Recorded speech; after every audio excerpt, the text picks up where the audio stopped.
نورین کی آنکھ کھلی تو حبس اور گرمی سے اس کا برا حال تھا۔ کیا مصیبت ہے، سکون سے سونے بھی نہیں دیتے۔ اس نے بڑبڑاتے ہوئے گھڑی دیکھی تو رات کے 2 بج رہے تھے۔ نیا گھر ہونے کی وجہ سے سیٹنگ کا کام ابھی جاری تھا اور اوپر سے نورین کی طبیعت بھی ٹھیک نہیں تھی، جس کی وجہ سے وہ بہت جلد تھک جاتی تھی۔ حنین کو کام سے فرصت نہیں مل رہی تھی، اس لیے ابھی تک بجلی کا کوئی متبادل انتظام نہیں ہو پایا تھا۔ یہ گھر شہر کی آبادی سے دور لیکن کافی سستا مل گیا تھا، اسی لیے حنین نے اسے لینے میں دیر نہیں کی تھی۔ بار بار گھر بدلنے کی تکلیف سے بچنے کے لیے انہوں نے اپنی تمام بچت اور نورین کا زیور تک بیچ دیا تھا۔ گھر واقعی بہت خوبصورت تھا۔ 4 بڑے کمرے، ایک وسیع برآمدہ اور پھولوں سے بھرا ہوا صحن۔ اسے دیکھ کر اندازہ ہوتا تھا کہ بنانے والے نے اسے بڑی چاہت سے بنایا تھا، لیکن پھر بھی یہ بات سمجھ سے بالاتر تھی کہ مالک مکان نے اسے فروخت کیوں کیا۔ حنین نے یہ گھر ایک اسٹیٹ ایجنٹ کے ذریعے خریدا تھا۔ شہر میں بھی حبس کا راج تھا، چنانچہ ہوا کی تلاش میں نورین چھت پر چلی آئی۔ قدم رکھتے ہی اسے ایک عجیب سی سنسنی سی محسوس ہوئی، گویا کوئی اندھیرے میں چھپا اسے ٹکٹکی باندھے دیکھ رہا ہو۔ اس نے گھبرا کر چاروں طرف نظر دوڑائی، مگر وہاں سناٹے کے سوا کچھ نہ تھا۔ چھت پر 2 ادھورے کمرے زیر تعمیر تھے، جن کے سامنے ڈھیر سارا کباڑ بکھرا پڑا تھا۔ وہیں ایک کونے میں اسے 2 کرسیاں اور ایک میز نظر آئی۔ قریب ہی پڑے ایک پرانے کپڑے سے گرد جھاڑ کر وہ وہیں ڈھیر ہو گئی۔ تپتی رات میں ٹھنڈی ہوا کے جھونکے کسی نعمت سے کم نہ تھے، مگر اس کے ذہن میں حنین کے خلاف شکایات کا ایک دفتر کھلا تھا۔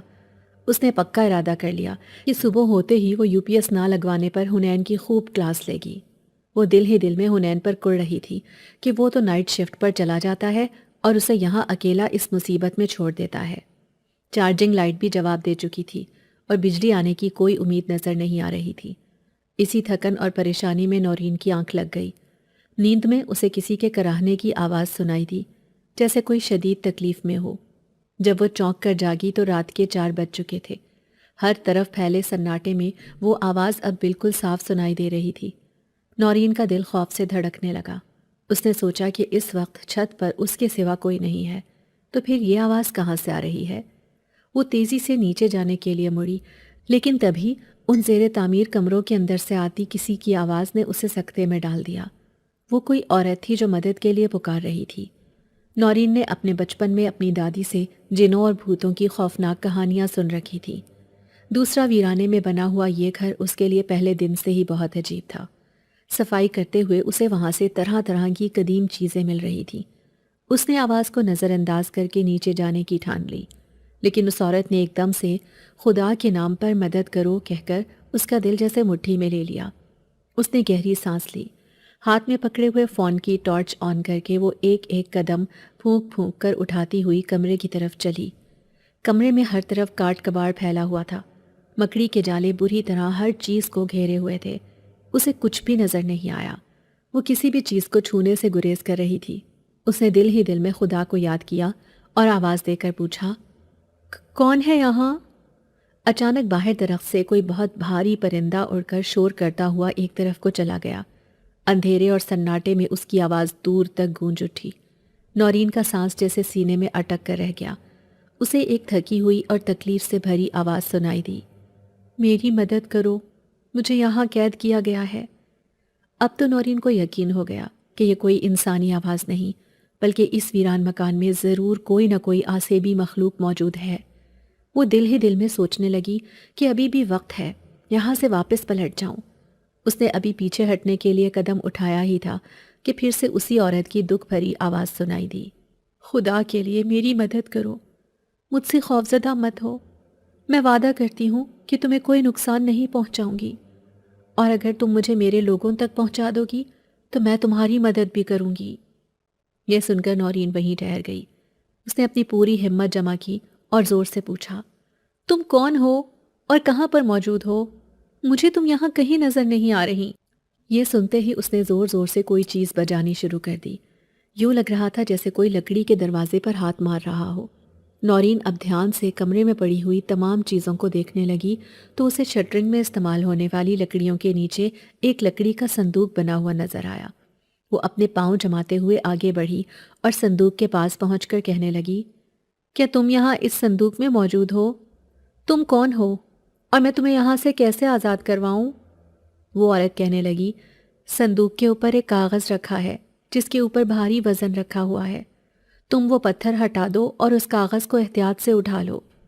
صندوق کے باہر جو تالا لگا ہوا ہے اسے توڑ ڈالو اور مجھے یہاں سے آزاد کروا لو۔ نورین نے اپنی جی میں اس کی مدد کرنے کی ٹھانی اور صندوق پر پڑی ہوئی شٹرنگ کی لکڑیاں اٹھا اٹھا کر وہ نیچے پھینکنے لگی۔ چند منٹ میں صندوق پر سے ساری لکڑیاں وہ نیچے پھینک چکی تھی۔ اب اس نے دیکھا کہ واقعی صندوق کے اوپر ایک بھاری پتھر رکھا ہوا ہے اور پتھر کے نیچے ایک کاغذ دبا ہوا ہے۔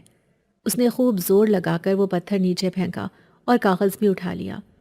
کاغذ پر کوئی عجیب سا نقشہ بنا ہوا تھا۔ نورین نے اپنا موبائل کمرے کی کھڑکی میں رکھا تھا۔ اس کی ناکافی روشنی میں نورین نے پہلے تالا توڑنے کی کوشش کی۔ وہ لکڑی کی مدد سے بار بار تالے پر ضرب لگا رہی تھی، لیکن تالا نہیں ٹوٹ رہا تھا۔ وہیں پر کچھ چھوٹے چھوٹے پتھر بھی پڑے ہوئے تھے۔ نورین نے اللہ کا نام لیا اور 2 پتھر اٹھا کر تالے پر چوٹ مارنے لگی۔ تھوڑی ہی دیر میں صندوق پر لگا ہوا تالا ٹوٹ گیا۔ اب نورین نے صندوق کا ڈھکنا اٹھانے کے لیے خوب زور لگایا اور بالآخر وہ صندوق کھولنے میں کامیاب ہو گئی۔ جیسے ہی اس نے صندوق کا ڈھکن اٹھایا، تیز دھواں اور روشنی پھیل گئی۔ صندوق کے اندر ایک نہایت خوبصورت عورت لیٹی ہوئی تھی۔ وہ اپنی شکل سے نہایت کمزور نظر آ رہی تھی۔ اس کا لباس بہت خوبصورت تھا۔ بڑی بڑی روشن آنکھیں اور تیز انابی رنگ کے ہونٹ جو پیاس کی شدت سے سوکھ چکے تھے۔ نورین حیرت سے اس عورت کی طرف دیکھنے لگی۔ اس عورت نے مدد کے لیے اپنا ہاتھ نورین کی طرف بڑھایا تو نورین نے ہوش میں واپس آتے ہوئے اس کا ہاتھ پکڑا اور اسے کھڑا کرنے کی کوشش کرنے لگی۔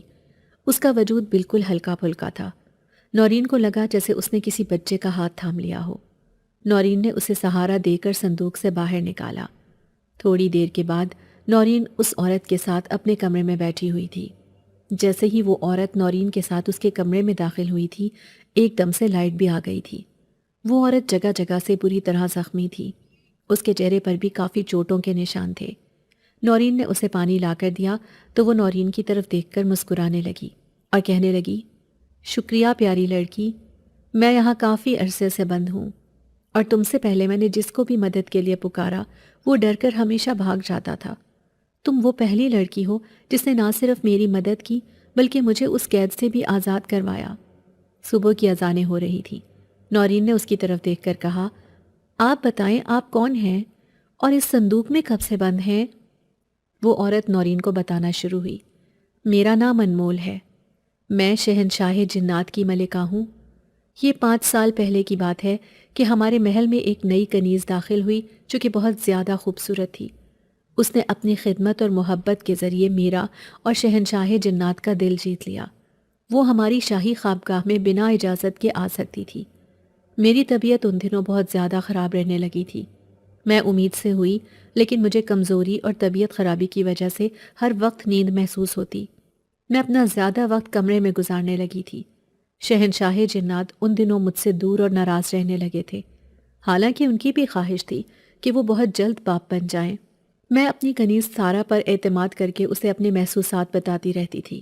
میں اسے بتاتی تھی اور اسے کہتی تھی کہ مجھے شہنشاہ کی خبر لا کر دیا کرو، وہ کب کہاں جا رہے ہیں اور ان دنوں وہ کس کے زیادہ قریب ہیں۔ کچھ دن بعد میرا بیٹا پیدا ہوا تو شہنشاہ جنات نے اس موقع پر بہت زیادہ خوشی منائی۔ مجھے لگا تھا کہ وہ اتنی بڑی خوشی پا کر واپس میری طرف متوجہ ہو جائیں گے، لیکن دن بدن ان کی توجہ مجھ سے ہٹتی جا رہی تھی۔ میرے بیٹے کو بھی مجھ سے دور کیا جا رہا تھا۔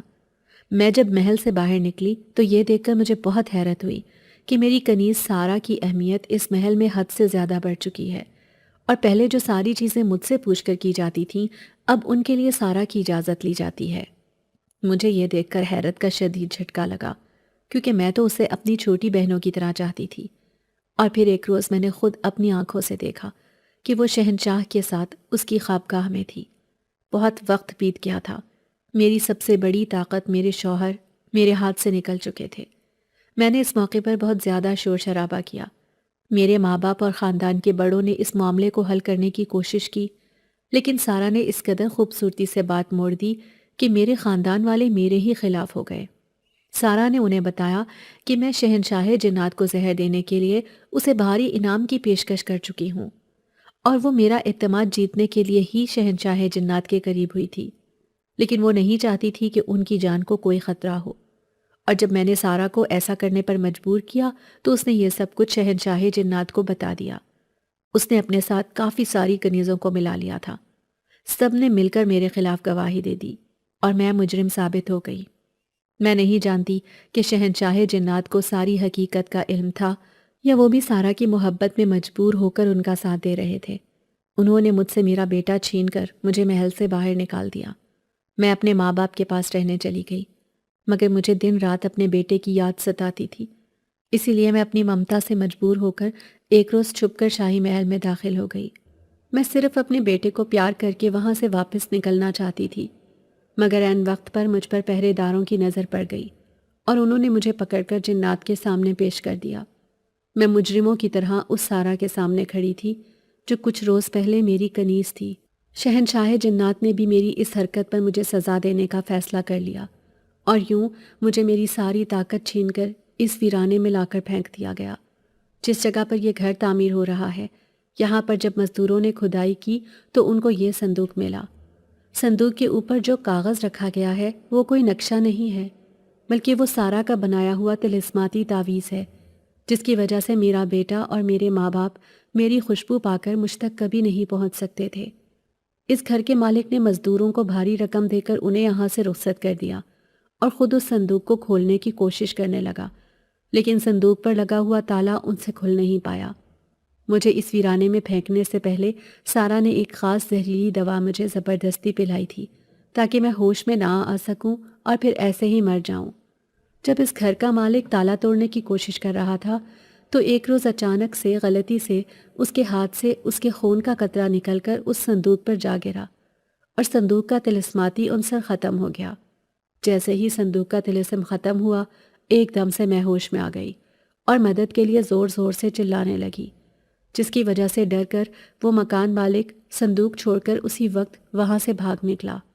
میں یہاں کافی دنوں سے مدد کے لیے آوازیں لگاتی ہوں۔ مزدوروں نے بھی ڈر کے مارے کام چھوڑ دیا تھا۔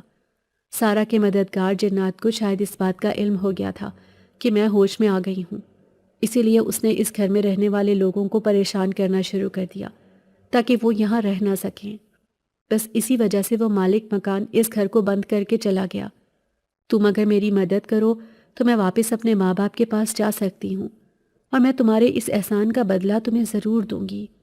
میں ایک بار اپنے بیٹے سے ملنا چاہتی ہوں، کیا تم میری مدد کر سکتی ہو؟ انمول روتے ہوئے نورین کا ہاتھ پکڑ کر بولی۔ نورین اس کی داستان سن کر بہت زیادہ پریشان ہو گئی، کیونکہ اس کا شوہر حنین جنات پر یقین نہیں رکھتا تھا۔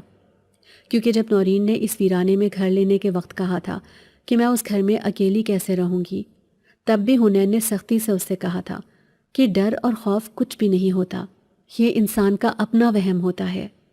نورین نے انمول کو تسلی دی اور اسے کہا کہ آپ پریشان مت ہوں، اگر اللہ نے چاہا تو آپ ضرور اپنے ماں باپ اور بیٹے سے ملیں گی، لیکن میرا شوہر جنات پر یقین نہیں رکھتا اور وہ میری کسی بھی بات پر یقین نہیں کرے گا۔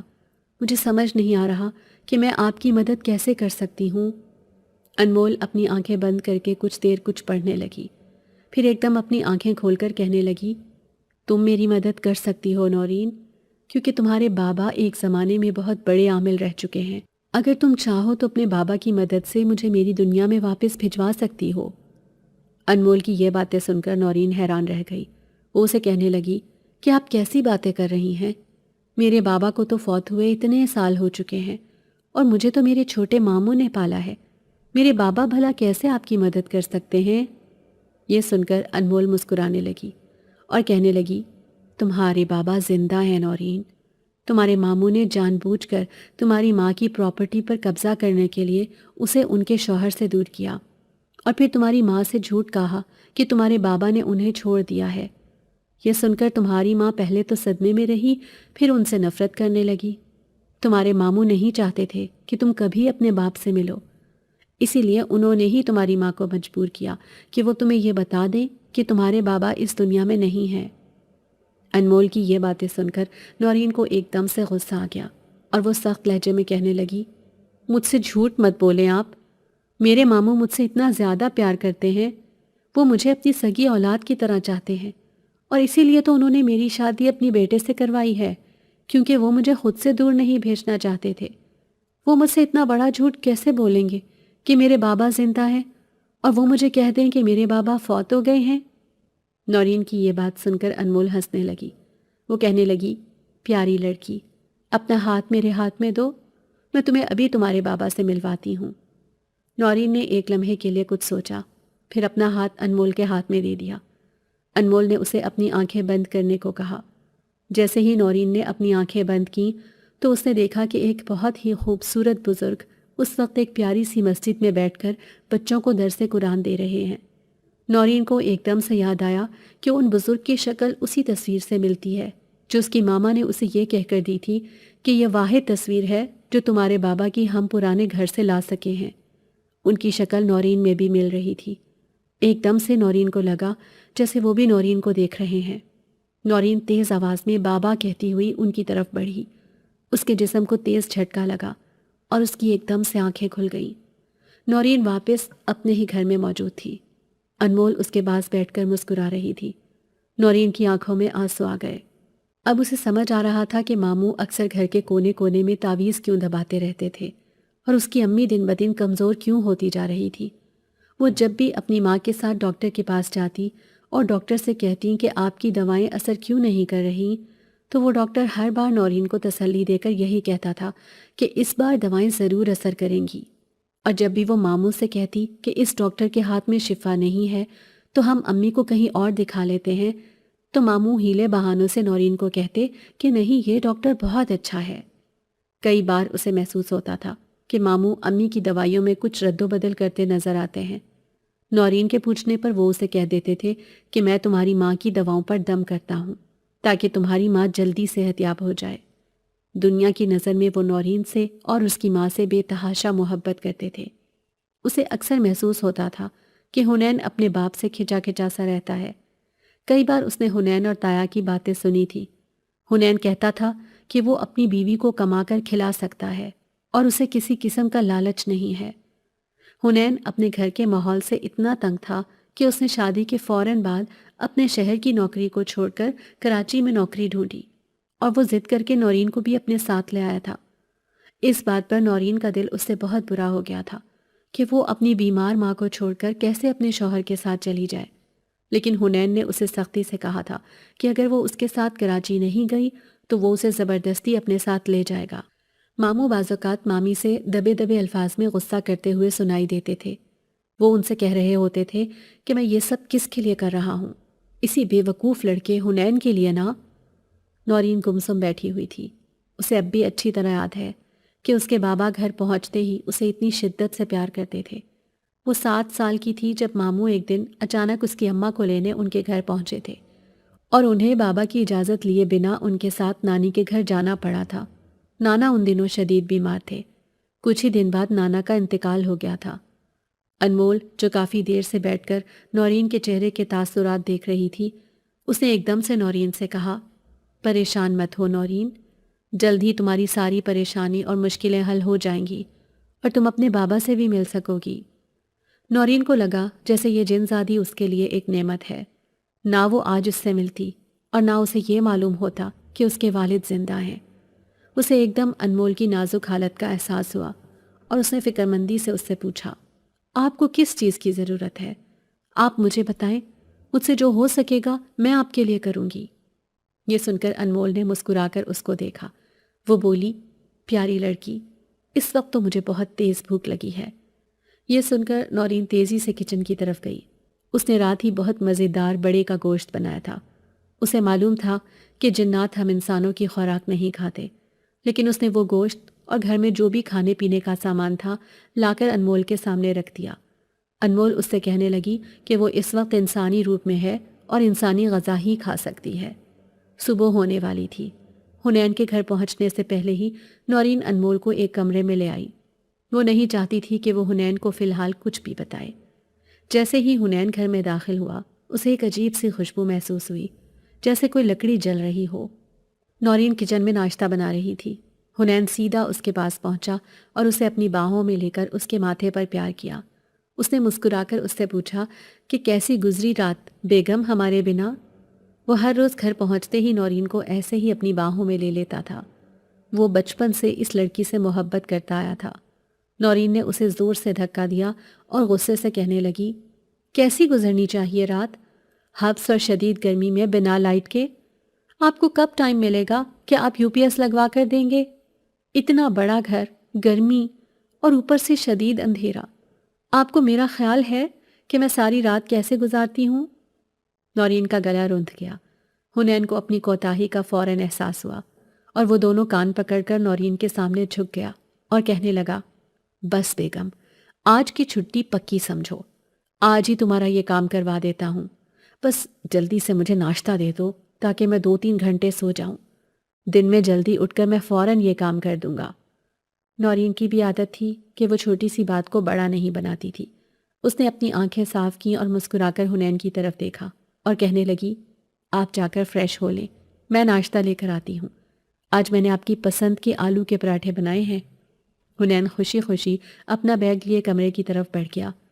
جیسے ہی اس نے کمرہ کھولا، دھوئیں کا بھپکا سیدھا باہر کی طرف لپکا۔ نہ جانے کمرے میں کب سے آگ بھڑک رہی تھی۔ حنین نے گھبرائی ہوئی آواز میں نورین کو پکارا تو نورین خوفزدہ ہو کر اندر کی طرف بھاگی۔ جیسے ہی وہ کچن سے نکلی، ایک مکروہ صورت کی عورت کچن کی کھڑکی میں نمودار ہوئی۔ اس نے آٹے کے تھال کو اپنی لبلباتی ہوئی زبان سے چاٹنا شروع کر دیا۔ پل بھر میں وہ وہاں بنا ہوا ناشتہ چٹ کر گئی اور پھر کچن کا بھی عجیب حال ہوا۔ جیسے ہی اس نے اپنا ہاتھ گھمایا، ہر طرف آگ ہی آگ بھڑک اٹھی۔ نورین اور حنین پریشانی سے کمرے کی طرف دیکھ رہے تھے۔ چند دن پہلے ہی ان کا سجایا ہوا کمرہ ہر طرف سے آگ کی لپیٹ میں تھا۔ باہر صحن میں پانی کی موٹر لگی ہوئی تھی اور اس میں ایک لمبا پائپ لگا ہوا تھا۔ نورین گھر کو روز دھوتی تھی۔ نورین نے بھاگ کر پائپ اٹھایا اور نل کھول دیا۔ وہ پانی کا پائپ لیے کمرے کی طرف بھاگی۔ وہ کمرے کے اندر جا کر پانی آگ پر ڈالنا چاہتی تھی کہ حنین نے اس کا ہاتھ پکڑ کر باہر کی طرف کھینچا اور سختی سے کہا، پاگل مت بنو نورین، آگ بہت زیادہ بھڑک چکی ہے۔ ایک دم سے انہیں 2 کمرے چھوڑ کر تیسرے کمرے سے بھی دھواں نکلتا ہوا محسوس ہوا اور تھوڑی ہی دیر میں ایک فلک شگاف چیخ فضا میں گونجی۔ نورین کا دل زور سے دھڑکا۔ اسی کمرے میں تو اس نے رات انمول کو رہنے کے لیے کہا تھا۔ حنین وہیں پائپ پکڑے کھڑا تھا۔ نورین بھاگتی ہوئی اس کمرے کی طرف گئی۔ جیسے ہی اس نے دروازہ کھولا، اس کا حال بھی وہی تھا۔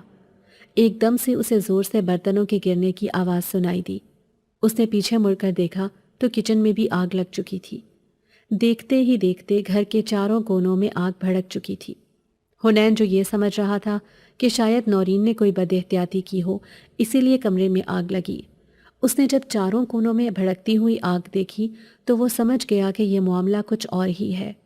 اسے محلے داروں سے سنی ہوئی باتیں یاد آنے لگی۔ یہ گھر واقعی آسیب زدہ تھا۔ باہر گھر دور دور بنے ہوئے تھے، اس لیے کوئی پڑوسی بھی ان کی مدد کے لیے نہیں پہنچ سکتا تھا۔ اس نے بھاگتے ہوئے نورین کا ہاتھ پکڑا اور اسے کھینچتا ہوا کمرے سے دور لے گیا۔ نورین تو جیسے اپنے حواس میں ہی نہیں تھی۔ حنین نے جیسے ہی نورین کو گھر سے باہر نکلنے کے لیے کہا، نورین نے زور سے چیخ کر کہا، حنین، وہ مر جائے گی، وہ کمرے کے اندر تھی۔ حنین کا دماغ ایک دم گھوم گیا۔ وہ زور سے چیخا، کون مر جائے گی نورین؟ تم ہوش میں تو ہو نا؟ کیسی باتیں کر رہی ہو؟ ایک دم سے نورین نے اپنے کانوں پر ہاتھ رکھ لیے اور زور زور سے چلانے لگی، بابا، آپ کہاں ہو بابا؟ حنین بری طرح چکرا کر رہ گیا تھا کہ آخر کل رات کیا ہوا تھا اس گھر میں۔ ایک دم سے کوئی چیخ مارتا ہوا خالی کمرے سے نکل کر باہر کی طرف بھاگا۔ وہ کوئی عورت تھی۔ یہ دیکھ کر حنین ہکا بکا رہ گیا۔ وہ عورت صحن میں گر کر زور سے تڑپنے لگی۔ حنین کی نظر تار پر پڑے ہوئے فرشی قالین پر پڑی جو اس نے ایک ملازمہ سے کل ہی دھلوایا تھا۔ اس نے وہ کمبل اتار کر زور سے اس عورت کے وجود پر مارا اور 2-3 دفعہ کر کے اس کے جلتے ہوئے جسم کو اس کمبل میں لپیٹ دیا۔ نورین نے آگے بڑھ کر اس کا سر اپنی گود میں رکھ دیا۔ انمول شدید تکلیف میں تھی۔ اس نے نورین سے کہا کہ اگر ہو سکے تو میری کنیز سارا کا اصل چہرہ شہنشاہ جنات کے سامنے لانا اور میرے بیٹے اضحاد کو اس کے قہر سے بچا لینا، کیونکہ وہ اس کو ختم کر دے گی۔ اچانک حنین کے فون کی گھنٹی بجی۔ جیسے ہی اس نے کال اٹھائی، دوسری طرف امجد حسین تھے، نورین کے بابا۔ جب حنین نے فون پر پھپھا جان السلام علیکم کہا تو نورین ایک دم سے چونک کر حنین کی طرف دیکھنے لگی۔ فون پر ملنے والی ہدایت کو سن کر اس نے جلدی سے نورین کی مدد سے انمول کو اٹھایا اور اپنی گاڑی میں لے کر تیزی سے ایک انجان راستے کی طرف چل پڑا۔ نورین سوچ رہی تھی کہ کیا حنین میرے بابا سے مسلسل رابطے میں ہے؟ کیا وہ جانتا تھا کہ اس کے بابا زندہ ہے؟ اس کی گود میں انمول سر رکھ کر لیٹی ہوئی تھی۔ کچھ ہی دیر بعد وہ ایک پرانے مگر خوبصورت گھر کے سامنے پہنچ گئے۔ اپنے بابا سے 15 سال بعد ملنے کا تصور ہی نورین کے لیے ناقابل تصور تھا۔ ان دونوں کو لے کر حنین جلدی سے اندر پہنچا، جہاں پر امجد حسین اپنے حجرے میں بیٹھے ہوئے تھے۔ سفید رنگ کا لباس اور سفید پر نور چہرہ، جس پر خوبصورت داڑھی تھی۔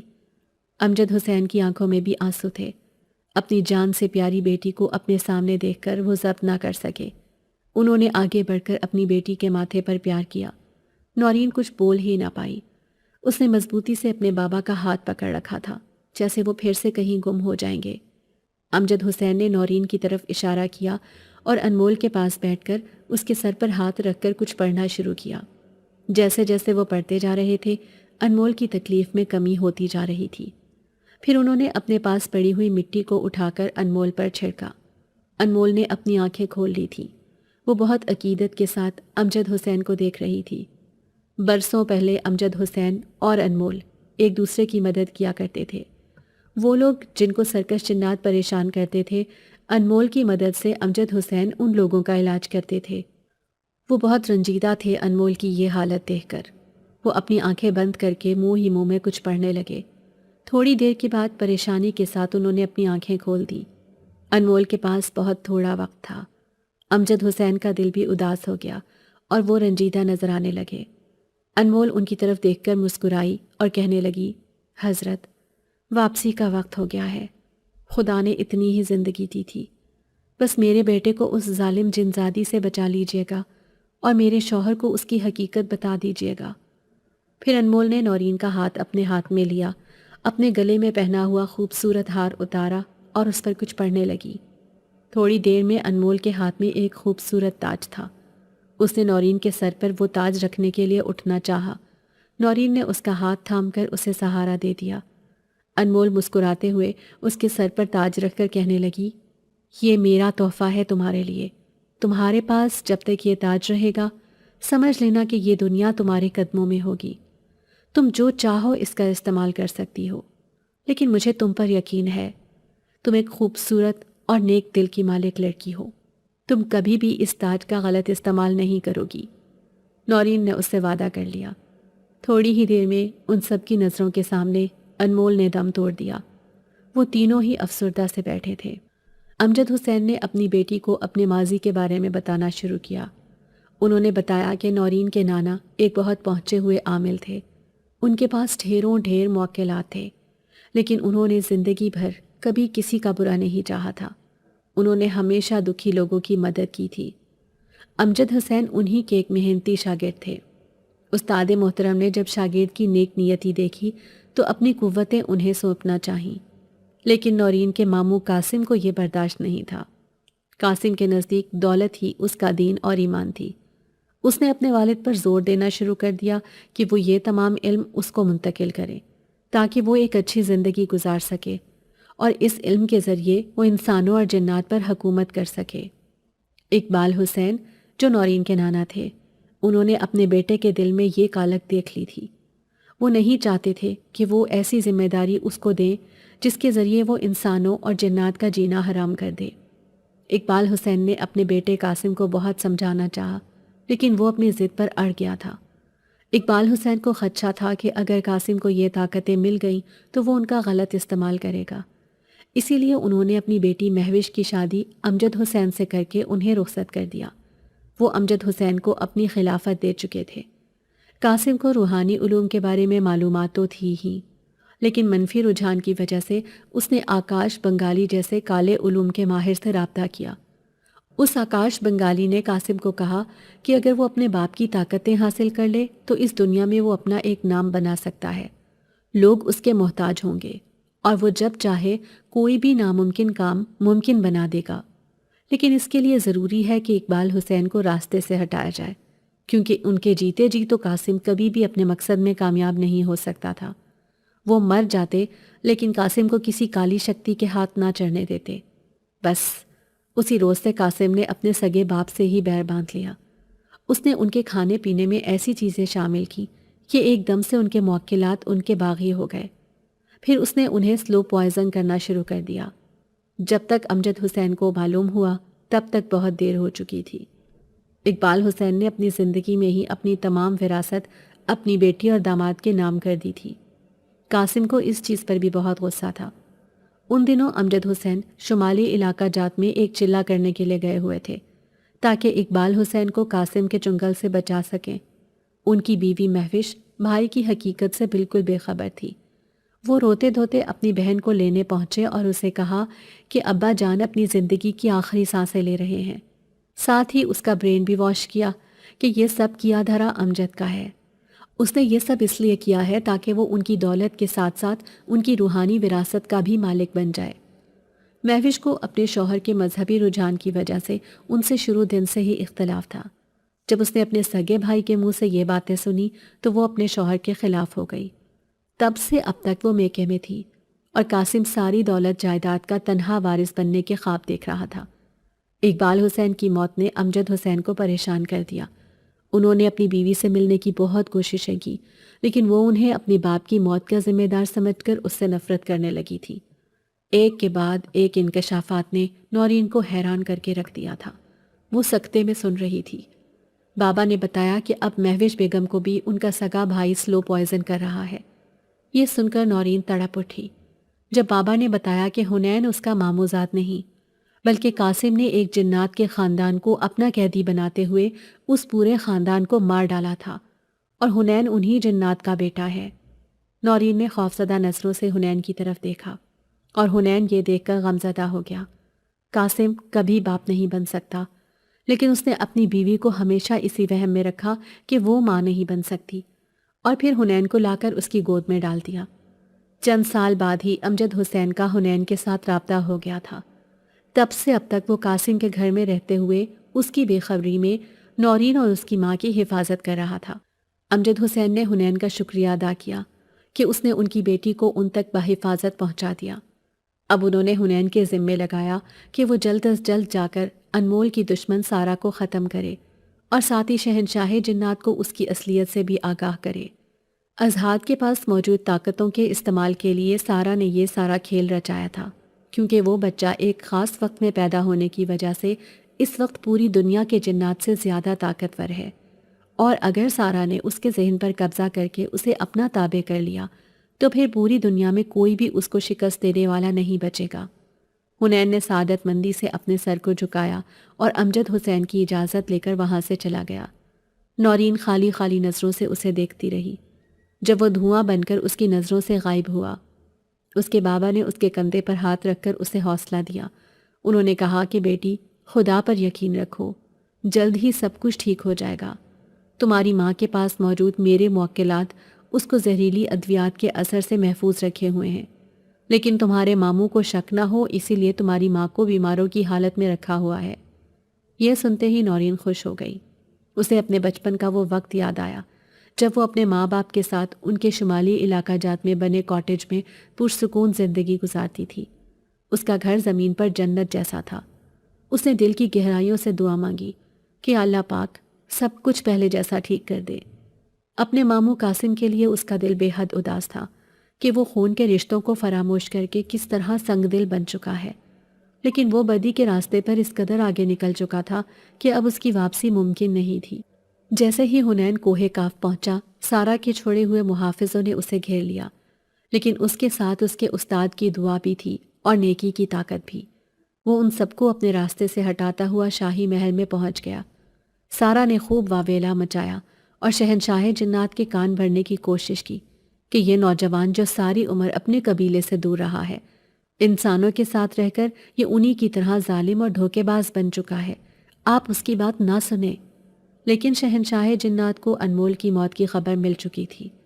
بے شک وہ اسے اپنی شاہی محل سے نکال چکے تھے، لیکن وہ ان کی پہلی محبت تھی۔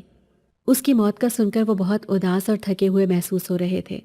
انہوں نے سارا کی طرف ہاتھ اٹھا کر اشارہ کیا کہ اس وقت انہیں کچھ بھی سننے کی چاہت نہیں۔ سارا یہ دیکھ کر اپنی جگہ پر غصے سے بل کھا کر رہ گئی تھی۔ شہنشاہ جنات نے حنین سے پوچھا کہ انمول کو کیا ہوا تھا، تو اس نے کہا کہ ملکہ جنات کو کسی نے قبیلہ بدر ہونے کے بعد خطرناک طلسم کے ذریعے ایک ویران مکان میں قید کر دیا تھا۔ وہ کافی عرصے سے قید تھی کہ ایک نیک لڑکی نے انہیں آزاد کروایا۔ جیسے ہی ان کے دشمنوں کو خبر ہوئی کہ کسی نے ان کو آزاد کروا دیا ہے تو اسی رات ان پر جان لیوا حملہ ہو گیا۔ جس مکان میں وہ موجود تھیں وہاں پر بھی خطرناک آگ لگ گئی۔ اس لڑکی اور اس کے والد نے انہیں بچانے کی بہت کوشش کی لیکن وہ نہیں بچ سکی۔ انہوں نے مرتے وقت مجھ سے وعدہ لیا ہے کہ میں شہزادہ ازہاد کے ساتھ ہر وقت سائے کی طرح رہوں گا جب تک وہ 18 سال کے ہو کر تاج پوشی کے قابل نہیں ہو جاتے۔ ملکہ جنات نے مجھ سے یہ وعدہ بھی لیا تھا کہ میں یہ خبر آپ تک خود پہنچاؤں۔ حنین نے اپنے سینے پر ہاتھ رکھ کر جھکتے ہوئے بہت احترام سے کہا۔ شہنشاہ جنات نے اپنی ملکہ انمول کی آخری خواہش سن کر ایک ٹھنڈی آہ بھری اور کہا، میں ان کی خواہش کا احترام لازمی کروں گا۔ نوجوان، تم آج سے شہزادہ ازہاد کے محترم استاد کی حیثیت سے اس محل میں رہ سکتے ہو۔ تمہارا کام اسے تعلیم و تربیت دینا اور ساتھ ہی اس کی حفاظت کرنا ہوگی۔ حنین نے مسکراتے ہوئے سر ہلا دیا۔ سارا غصے سے وہاں سے اٹھ کر چلی گئی۔ ملکہ انمول کے محل چھوڑ جانے کے بعد شہنشاہ جنات کو یہ احساس تو ہو گیا تھا کہ سارا ان کے بیٹے سے محبت نہیں کرتی، بلکہ جب بھی اس کو موقع لگتا ہے وہ معصوم شہزادے کو تکلیف پہنچانے کی کوشش کرتی ہے۔ تبھی سے وہ اپنے فیصلے پر بہت نادم تھے۔ اب حنین کے پاس بہت تھوڑا وقت تھا کہ وہ جلد از جلد سارا کی سچائی شہنشاہ جنات کے سامنے لا کر اسے اس محل سے دور کر دے اور شہزادے کی جان بچانے کے ساتھ ملکہ انمول کے اصل قاتل تک بھی پہنچے۔ سارا اپنے خاص کمرے میں بیٹھ کر شیطانی عمل کے ذریعے آکاش بنگالی سے ہدایات لے رہی تھی۔ سارا ایک شیطانی قوت رکھنے والی جن ذات تھی جو عامل آکاش بنگالی کے ساتھ مل کر شہنشاہ جنات کو اپنے راستے سے ہٹا کر جنات کی دنیا کی ملکہ بننا چاہتی تھی۔ آکاش بنگالی کو جب یہ معلوم ہوا کہ حنین اپنی اصل جگہ پہنچ گیا ہے تو اس نے فوراً یہ خبر قاسم کو دی، جو اب تک دنیا کی نظر میں حنین کا سگا باپ تھا۔ قاسم یہ سن کر پریشان ہو گیا تھا۔ اس کا مطلب یہ تھا کہ امجد حسین اپنی بیٹی تک پہنچ گئے تھے۔ وہ فوراً اپنی بہن کے کمرے کی طرف بھاگا، لیکن وہ یہ دیکھ کر حیران رہ گیا کہ مہوش بیگم وہاں پر موجود ہی نہیں ہے۔ وہ غصے سے اپنی بیوی کو ڈھونڈتا ہوا اپنے کمرے کی طرف بڑھا تو وہاں پر ایک خط رکھا تھا۔ وہ جیسے جیسے خط پڑھتا جا رہا تھا ویسے ویسے اس کے چہرے پر غصے کی وجہ سے سیاہی چھاتی جا رہی تھی۔ یہ خط اس کی بیوی نے لکھا تھا، میں مہوش کو لے کر اس کے شوہر کے پاس جا رہی ہوں۔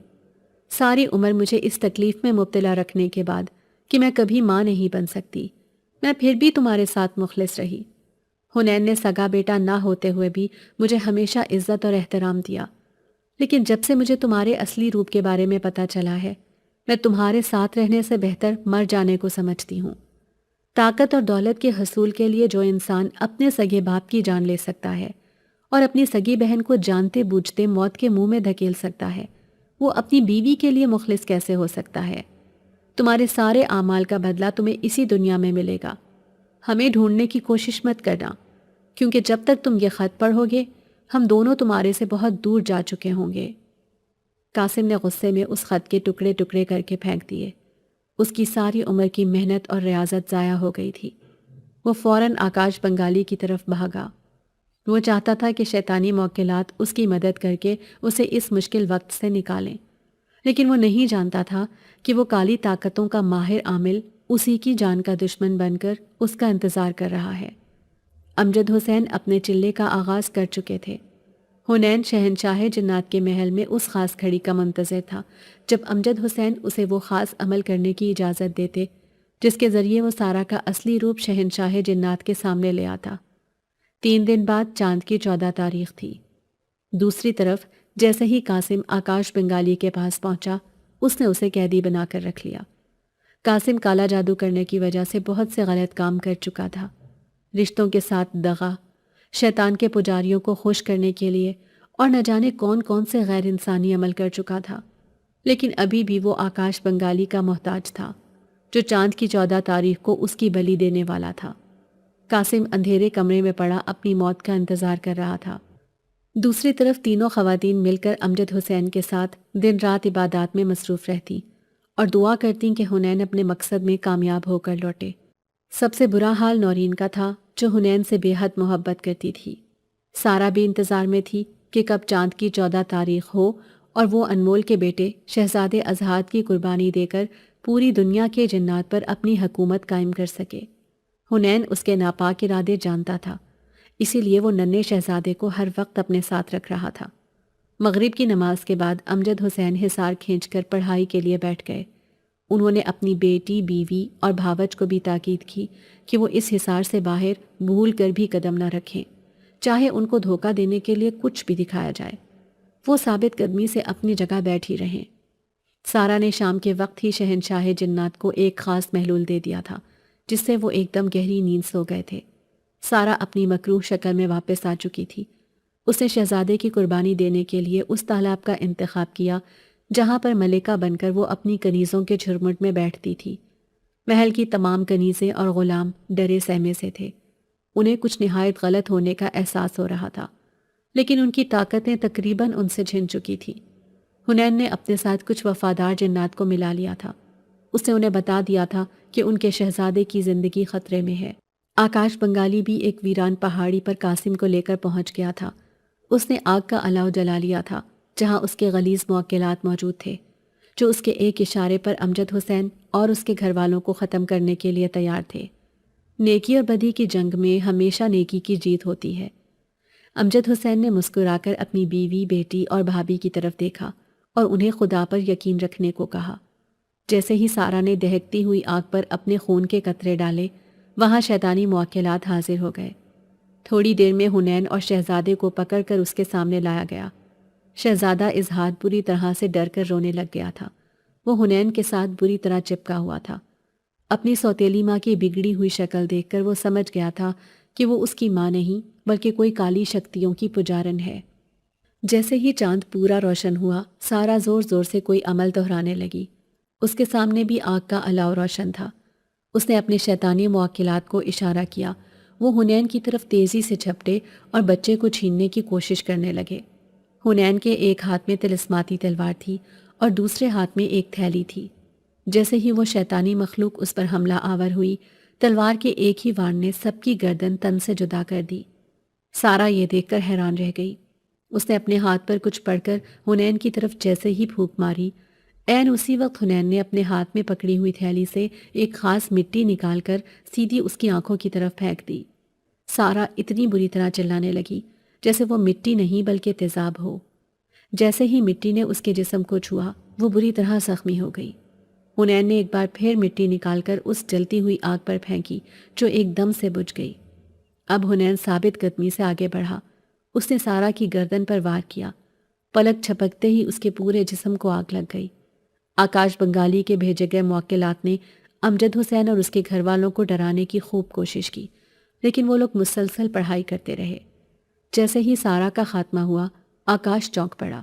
اس کا عمل بگڑنے والا تھا، اس لیے وہ جلدی سے اٹھ کر قاسم کی طرف لپکا تاکہ اس کی گردن اڑا دے، لیکن اسی وقت وہاں پر امجد حسین کے بھیجے گئے نیک موکلات نے آکاش بنگالی کو اٹھا کر جلتی ہوئی آگ میں پھینک دیا۔ برائی اپنے انجام تک پہنچ چکی تھی۔ شہنشاہ جنات کو جیسے ہی ہوش آیا، اس کو لگا جیسے اس کے ذہن پر پڑا ہوا پردہ ایک دم سے ہٹ گیا ہے۔ وہ سارا کے طلسم سے آزاد ہو گیا تھا۔ حنین نے شہزادے کو اس کے حوالے کر دیا اور خود اس سے اجازت چاہی، تو شہنشاہ جنات نے کہا کہ میرے بیٹے کو تمہارے جیسے شفیق استاد کی ضرورت ہے، تم بھی واپس اپنے قبیلے میں لوٹ کر آ جاؤ۔ اس پر حنین نے مسکرا کر کہا کہ اس کا خاندان زمین پر اس کا انتظار کر رہا ہے۔ قاسم کا ذہنی توازن بگڑ گیا۔ وہ اپنے سر پر خاک ڈالتا ہوا ویرانوں میں بھٹکتا پھرتا ہے۔ امجد حسین اپنی بیوی اور بیٹی کے ساتھ نہایت خوش ہیں۔ حنین اپنی پالنے والی ماں کو سگی ماں کی طرح چاہتا ہے۔ وہ تمام لوگ ہنسی خوشی مل کر زندگی گزارنے لگے ہیں۔ کوہ کاف کا شہزادہ ازہاد حنین کے ساتھ اکثر ملنے آ جاتا ہے۔ نورین اس سے بے پناہ محبت کرتی ہے۔ نورین کے پاس جب تک انمول کا دیا ہوا تاج موجود ہے، اس کے پاس بے شمار طاقتیں موجود ہیں، لیکن اس نے خود سے یہ وعدہ کر رکھا ہے کہ ان طاقتوں کا استعمال وہ ہمیشہ انسانوں کی بھلائی کے لیے ہی کرے گی۔ آگے کیا ہونے والا ہے؟ کیا نورین بھی حنین کے ساتھ کوہ کاف چلی جائے گی، یا حنین زمین پر انسانوں کے ساتھ ان کی دنیا میں رہتا رہے گا؟ آپ کو آج کی یہ کہانی کیسی لگی؟ کمنٹ باکس میں اپنی رائے کا اظہار کریں۔